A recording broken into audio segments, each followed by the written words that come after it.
ఈ terrorism attacks, bomb blast అనేవైతే మనం వింటున్నామో అడపాదడప, దీనిలో చనిపోయే వారి యొక్క సంఖ్యను మనం చూసుకున్నది దీనికన్నా అనేక వందల రెట్లు ఎక్కువగా చనిపోతుంది. ఎక్కడో తెలుసా?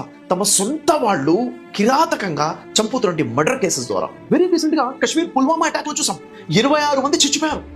ఇప్పుడు జరిగిన ఈ బ్లాస్ట్ లో మనం చూస్తున్నాము దాదాపు 13 మంది చచ్చిపోయారు. ఈ విధంగా చూస్తుంటే సంవత్సరానికి ఎంతమంది ఈ టెర్రరిజం అటాక్స్ వచ్చి చచ్చిపోతున్నారు.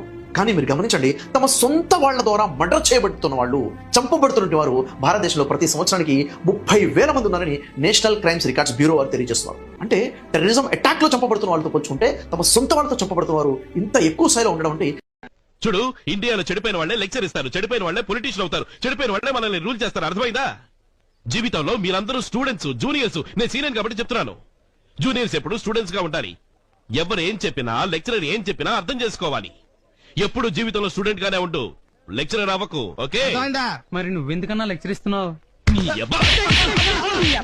క్వశ్చన్ మీద క్వశ్చన్ అడుగుతావా ఇడియట్? నీ జీవితం అంతా క్వశ్చన్, నీకు ఎప్పుడు ఆన్సర్ దొరకదు.